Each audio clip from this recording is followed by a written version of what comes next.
Press conference को संबोधित करते हुए सचिन पायलट, जी हाँ, कांग्रेस पार्टी के महासचिव सचिन पायलट ने हाल ही में भारतीय सशस्त्र बलों को लेकर कई बात कही। उन्होंने कहा कि भारतीय सशस्त्र बलों ने एक बार फिर दिखाया है कि वो किसी से कम नहीं है।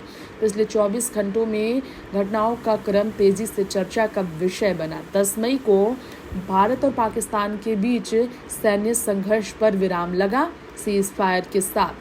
वैसे आपको बता दें, 7 मई से शुरू हुए ऑपरेशन सिंदूर से भारत ने पाकिस्तान को एक बार फिर नानी याद दिला दी। 9 आतंकी ठिकानों को तबाह करने से शुरू हुआ ये ऑपरेशन सिंदूर पड़ोसी मुल्क के फाइटर जेट्स और कई एयरबेस तबाह करने तक जारी रहा।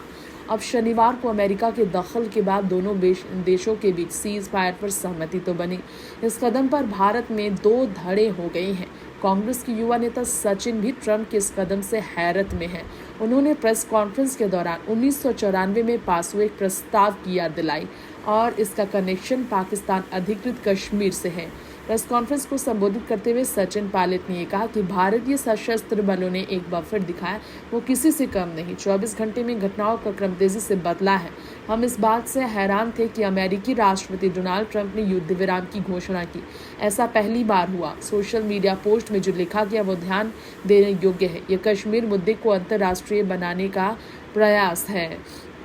राजस्थान के टोंक से विधायक सचिन पायलट ने इसके बाद 30 साल पहले की घटना याद दिलाते हुए कहा, 1994 में पास हुए प्रस्ताव में कांग्रेस पार्टी लंबे समय से मांग जो कर रही है उसकी याद दिलाते हुए उन्होंने कहा कि संसद का विशेष सत्र बुलाया जाए, मांग कर रही है कांग्रेस पार्टी। 1994 के इस प्रस्ताव को दोहराना चाहिए। सचिन ने कहा, जब सभी दल सर्वसम्मति से सहमत हुए और ये प्रस्ताव पारित किया कि पीओ के भारत का अभिन्न अंग है पीओजे के, और हम इसे वापस लेंगे। इस तरह से सचिन पायलट ने कश्मीर मुद्दे पर बवाल खड़े किए हैं। सचिन पायलट ने कश्मीर मुद्दे को अंतर्राष्ट्रीय होने पर आपत्ति जताई। इससे पहले संजय राउत ने भी ऐसी ही आपत्ति जताई थी। गौरव राष्ट्रपति डोनाल्ड ट्रंप ने एक्स पर लिखा था, संयुक्त राज्य अमेरिका द्वारा मध्यस्थ था कि लंबी रात की बातचीत के बाद मुझे यह घोषणा करते हुए खुशी है कि भारत पाक पूर्ण और तत्काल युद्ध विराम के लिए सहमत है। सामान्य ज्ञान और महान बुद्धिमत्ता का उपयोग करने के लिए दोनों देशों को बधाई। इस मामले पर ध्यान देने के लिए धन्यवाद।